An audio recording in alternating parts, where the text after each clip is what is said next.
AITA for stopping paying my ex's bills. Alt account so I don't dox my main. My ex and I split up about 3 years ago. No bad feelings, we just drifted apart until we realized that we were now co-parents, not husband and wife anymore. We have 2 kids, 13 and 10. My ex used to work as an infrastructure engineer and I was working as an owner-driver with my own truck.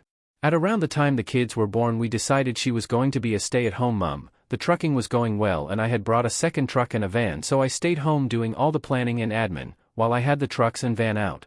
When the smallest started school the ex went back to work part-time, but her time out of the workforce had hit her really hard and she needed to learn lots of stuff, and basically she couldn't get back in at her previous level and had to pretty much start over. Over the years the haulage firm had expanded and frankly it was getting a bit of a pain in the arse. We were too big for where we were and were needing to move to a new yard, so I sold it off for a reasonable sum and set up freelancing as a dev, did computer science at uni. We both had relatives pass away leaving us property and money. So we were mortgage-free on the family home. When we split, I moved into a house that I had inherited. We basically split the assets in half, split the costs of the kids' activities in half.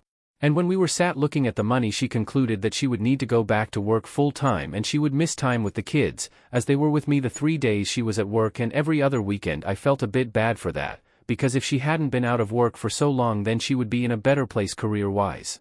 So I offered to cover half of her bills until the kids went off to uni. She didn't want to at first, but I said to her that she helped me out and had now suffered as a result, so it was only fair that I returned the favor. It's helping my kids out, and I didn't want her to be running down the savings that was essentially the kids' inheritance. So this situation has worked out about as well as it can. We co-parent happily, everything is all good. Until she met a new guy. He's someone we knew from way back but we lost touch with. They started dating, she's really happy and she's talking about him moving in. Which I'm okay with. The kids get on with him and I trust her judgment and know that she wouldn't put anything ahead of the kids. So I said to her, if Lado is moving in you won't need the money towards the bills, will you? She said no she wouldn't, but she was thinking of putting it into the kids' accounts. Great idea, says me. I'll put some on their cards for pocket money and the rest in their savings. So that was what we agreed. But when new chap found out he went up the wall and accused me of being controlling and financial abuse. A few of our friends have also said that he's got a point and that it looks like jealousy. So AITA here? Edits and clarification. We have joint 50-50 custody of the kids, so I have no actual obligation to be paying anything, but that said, I don't want my kids to miss out on their many and varied activities, so I carry on paying for half of those. Likewise, I offered the extra money to help with bills because I wanted my kids to benefit from time with both parents and also to not have to live in a house where money is a worry. Some have mentioned when division of assets from inheritance and selling my business, these are mostly locked away in long-term investments so they aren't available. We were perhaps unwise in doing this, but we saw it as the kids' inheritance. My ex would rather have worked more than dipped into that money for living costs.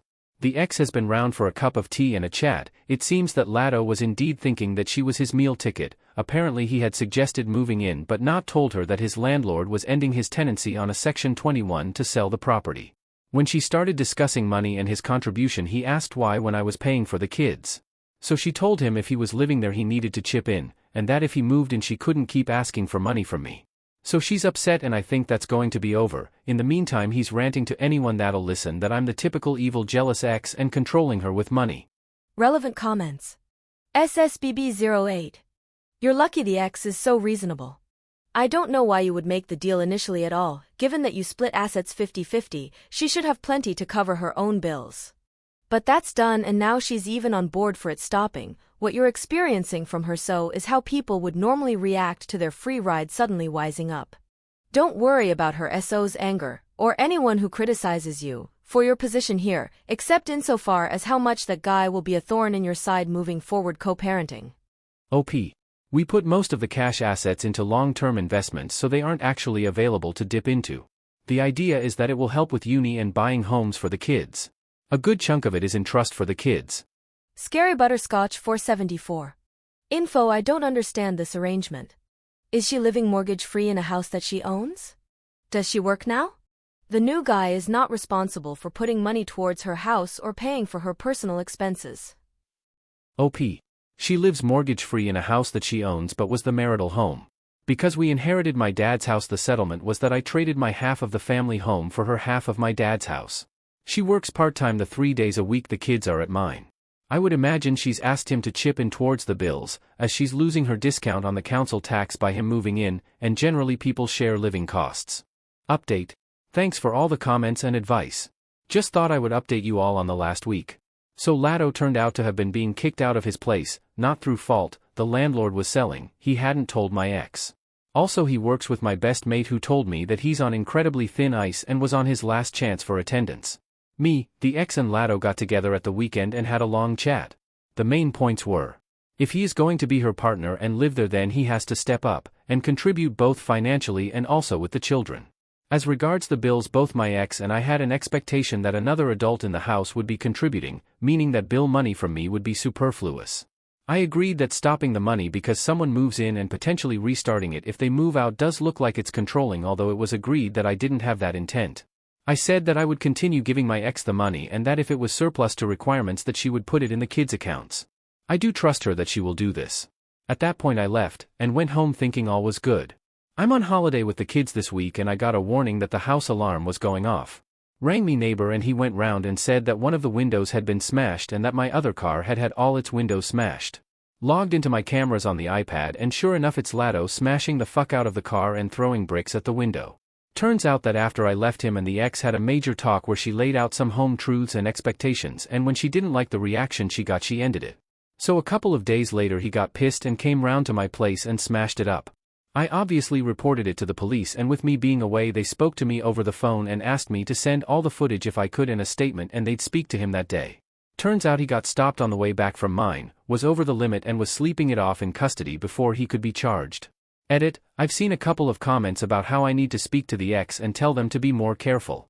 I 100% trust her judgment in who comes into the kids' lives. I was just as surprised by him as she was, and like most people she's capable of learning from experience. Also another edit. The Glaziers have been back out, oh the lady next door big style for all the help she's been, and apparently the total bill just for the house is going to be about £7,000. That's not counting the car, which is an old Rover I was restoring, so no idea how much that will cost. Update 2. Probably the final update now. Got back home with the kids after our week away. I've got the window people fitting new windows. Had a victim update from the police. They charged with criminal damage, but apparently they're treating it as domestic violence. I had to get a friend who is a lawyer to explain that to me using crayons.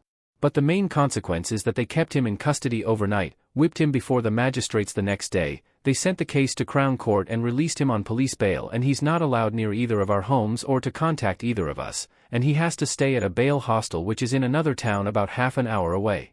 He's looking at some prison time for this. I just hope that while he's in there he gets his head sorted out and his issues dealt with. Relevant comments. Winterworld 561. When he sobers up, press charges for breaking and entering and property damage, then send him the bill for all the repairs. People like him deserve everything they get. On a separate note, it's so nice to hear how well you and your ex get along and both work well to provide love and happiness for your children. OP. You don't press charges here. I've made a complaint of criminal damage. The police will investigate that complaint, and if they have sufficient evidence to charge it, which they will, they'll charge the person and summon them to court. There's some interplay with the CPS who may decide against prosecuting, and I'm not sure on the threshold where the police can charge or it needs CPS approval. If I refuse to support a prosecution, they may discontinue it or they may prosecute anyway. Trucker Bar. You and your ex get along very well. That is awesome. Lado definitely seemed like the guy that thought it would be okay for you to support him. Glad it came out and your ex didn't get stuck with him long term. One question. Why not just stay together and make life cheaper in these times? OT seems co-parenting/cohabitating would be cheaper and better for the kids even if you slept in different rooms. I get that neither would have total privacy. You two seem in your writing to get along so well. OP. The short version is that we ended up being roommates that were looking after kids instead of husband and wife. We went to couples counseling and all that, and we came to the conclusion that it was too late for us as a couple, but we would still salvage the co-parenting, which after a lot of hard work we're managing.